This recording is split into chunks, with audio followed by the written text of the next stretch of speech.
आतंकी हाफिज सईद की सुरक्षा को लेकर पाकिस्तान बेचैन है। पाकिस्तान ने आतंकी हाफिज सईद का ठिकाना बदला, लाहौर की सुनसान कोठी से आबादी वाले इलाके में शिफ्ट किया कि अगर कहीं कोई एक्शन हो तो कम से कम आबादी को देखकर शायद एक्शन लेने वाले सोचें। हाफिज की सुरक्षा में पाकिस्तान ने एसएसजी कमांडोज लगा दिए। अब आप देखिए, टेररिस्ट को बचाने के लिए, टेररिस्ट को सहेज कर रखने के लिए पाकिस्तान हमेशा कितने जतन करता है देखिए, और फिर कहता है कि नहीं हम तो खुद आतंक के सताए हुए हैं। ये एक तरफ किया जाना, और ये हम यूं ही नहीं कह रहे हैं, ये जब आप देख रहे हैं तो अब जरा कुछ और भी मैं आपको दिखाता हूं, जरा वो भी देखिएगा आप। ये तस्वीरों के जरिए आपके सामने रखने की कोशिश करता हूं मैं, जहां पर आप ये देखेंगे कि एक्चुअली इनका प्लान क्या है।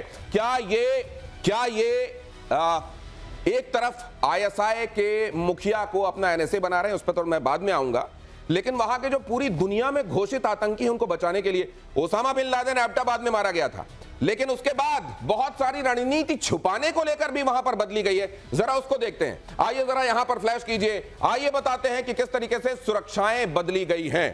अरे दाऊद इब्राहिम को छिपा कर रखा हुआ है, मसूद अजहर को, हाफिज सईद को कैसे प्रोटेक्ट किया जा रहा है जरा देखिए। और ये जरा गौरव आइए और समझाइए, मुझे लगता है ये बड़ा चेंज है, क्योंकि हम जब देखते हैं एबटाबाद वाले मामले में तो एक ऐसी जगह थी जहां उसको एक तरीके से फ्लैट देकर रखा हुआ था, लेकिन अब ये जो जगह है ये बस्ती वाला इलाका भी है और ये बंकर वहां बनाकर छिपाया गया। मतलब एक तो कि अगर कार्रवाई हो तो कोलेटरल डैमेज भी हो, और साथ में शायद बस्ती देखकर लोग गुरेज करें, और वहां पर अब कोई अपार्टमेंट नहीं है, बंकर है। मतलब किस तरीके से इन्होंने अपने आतंकियों को छिपाने के लिए स्ट्रैटेजी बदली, जरा वो समझाएंगे।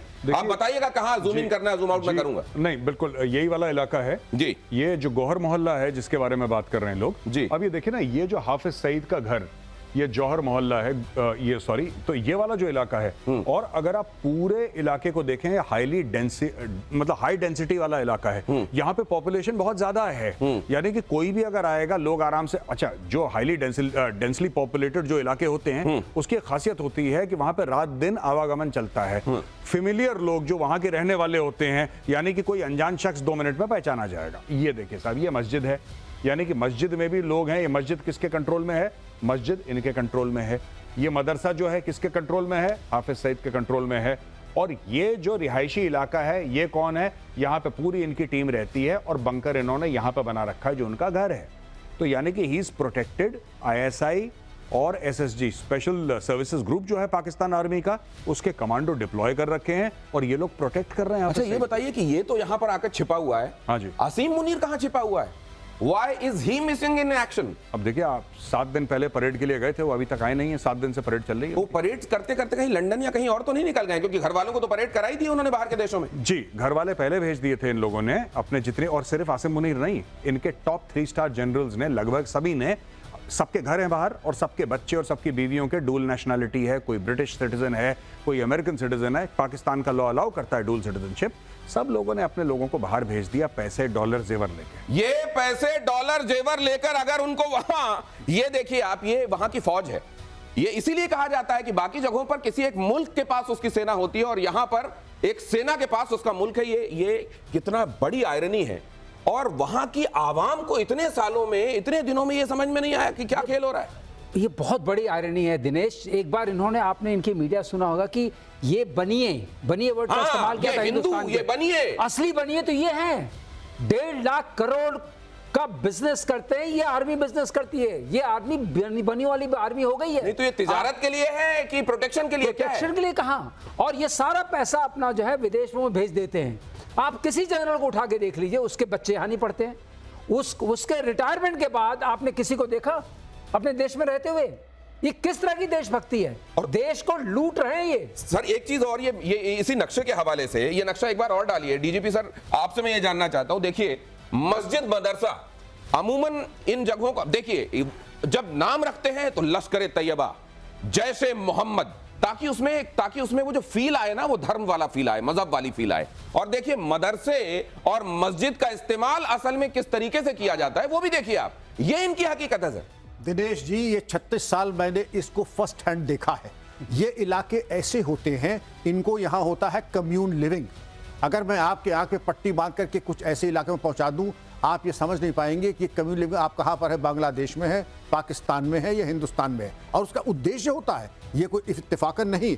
अगर वहां पे कोई हरकत होगी 2 किलोमीटर पे, जैसे आपने कमांडोज भेजे, वो मालूम पड़ेगा स्थिति असामान्य है, अननेचुरल है, खतरे की घंटी, वो सिस्टम ऑफ अलर्टनेस चालू हो जाए। सर मान लीजिए कि यहाँ पे ये बंकर बना हुआ है, अब बंकर बस्टर मान लीजिए ले जाते हैं, और बंकर बस्टर इस जगह पर अगर यूज होता है तो फिर जाहिर है कोलेटरल डैमेज बहुत होगा। कोलेटरल तो डैमेज फिर होगा। इस तरह की जगहों पर, इस तरह के लिए तो ये तो बड़ा, ये उन्होंने अपनी तरफ से बड़ा चतुराई वाला काम किया है।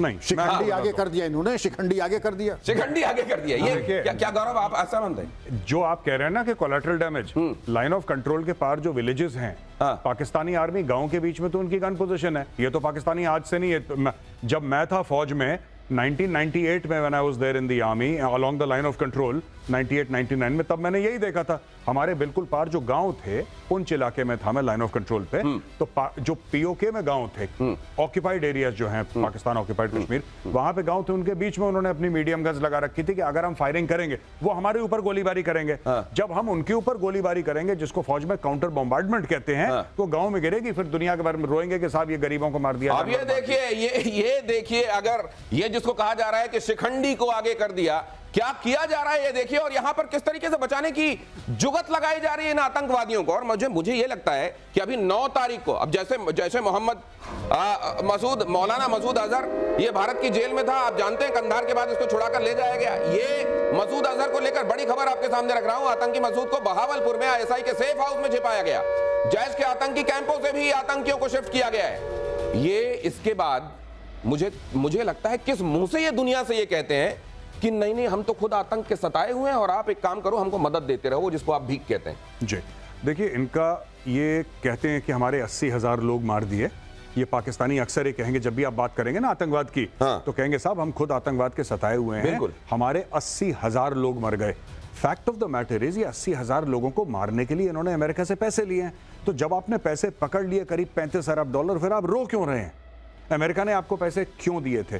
आपको मुशर्रफ का किस्सा वो पता है ना, जब उसने लोग बेचे थे, आपको याद है नहीं याद है? लोग बेचे थे 4,000 आम पाकिस्तानियों को, जिनका अलकायदा और इस्लामिक स्टेट से कोई लेना देना नहीं था, कोई कबाब बेचने वाला, कोई फल बेचने वाला, कोई दुकान में नौकर, कोई म्यूनिसिपैलिटी में काम करने वाला। ISI उसको पकड़ के ले गई, उसको मारा, बोल तू अलकायदा का है, मारा, बोल तू अलकायदा का है। उसने बोला ठीक है साहब मारना बंद करो, मैं अलकायदा का हूं। अंगूठा लगाया, 4-4, 5-5 हजार डॉलर में एक आदमी बेचा मुशर्रफ ने। आप जाके इंटरनेट पे चेक कर लीजिए, पाकिस्तान की रिपोर्ट्स कहती हैं 4,000 इनोसेंट पाकिस्तानीज को अमेरिकन को बेचा, और खुद जेब में पैसे डाल के दुबई चला गया है। अपने यहाँ के नागरिकों को आज ले नहीं रहा है वो।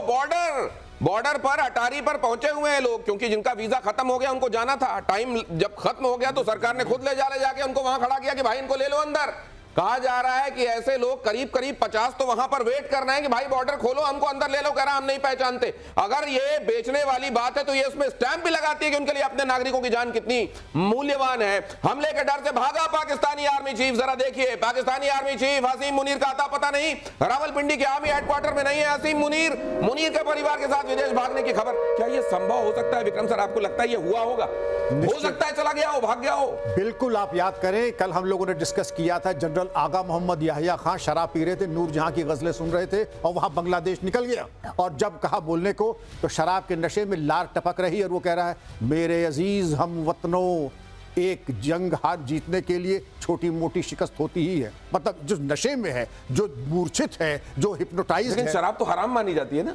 जो हराम जिसके लिए है उनके लिए है, वो दूसरों के लिए, हमारे लिए हराम थोड़ा ही है, अय्यूब उनके लिए थोड़ी नहीं। तो ये जो मौलाना तैयार करते हैं कट्टरपंथी, जो जाके बंदूकों से दूसरों का हत्या करते हैं,